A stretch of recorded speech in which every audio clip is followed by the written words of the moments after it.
جربتي تعملي كيكة البرتقال ببرتقانة سليمة بقشرتها؟ جربيها لأن هي فعلا تستاهل التجربة. حاجة كده تحفة تحفة تحفة، جميلة جدا وريحتها تحفة وقوامها جميل جدا جدا. دي برتقانة سليمة، تمام.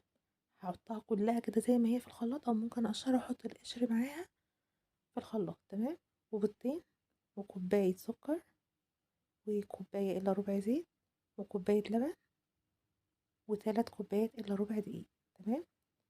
هبدأ بقى أعمل المكونات بتاعتها دي كلها كده. الأول هحط كل المكونات السائلة في الخلاط، وهحط معاهم السكر، وهبدأ بقى أضرب في الخلاط. أنا هعمل الحاجات دي كويس قوي جدا، وهحط معاهم فانيليا طبعا.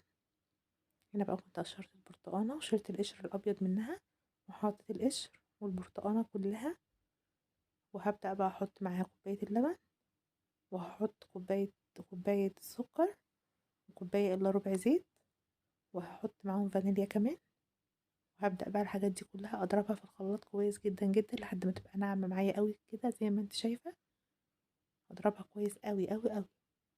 وبعد كده بقى هجيب 3 كوبايات إلا ربع دقيق، وهنزل عليهم بمعلقة ونص صغيرين بيكنج باودر، وهقلبهم كويس جدا.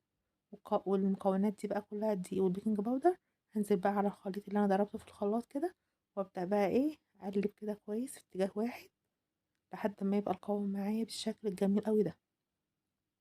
هكون بقى مسخنة معايا صينية طبعا، ودهنها مادة دهنية، وهكون حاطة برضو رشها دقيق، وهبدأ بقى انزل الخليط بتاع الكيكة فيها كده زي ما انت شايفة.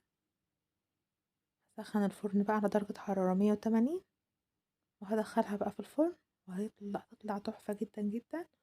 وهتبقى كيكة طعمها جميل جدا جدا، ونكهة البرتقال فيها بقى قوية قوي قوي. جربوها، حلوة قوي جدا جدا. بس يا ريت يا ريت لو أول مرة بقى بتتفرجي عليا، يا ريت تعملي لايك وتشتركي في القناة عشان توصلك كل جديد إن شاء الله.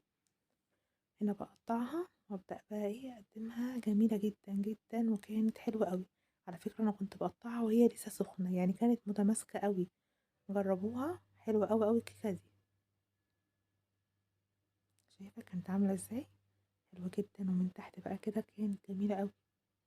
طبعا هولع 180 من تحت، وبعد كده بقى هولع الفرن قبل ما اطلعها الشواية من فوق، وهتطلع بقى بالنتيجة كده من فوق، وهيبقى شكلها تحفة وجميل جدا جدا. جربوها، متنسوش بقى تقولوا رأيكم فيها. السلام عليكم ورحمة الله وبركاته.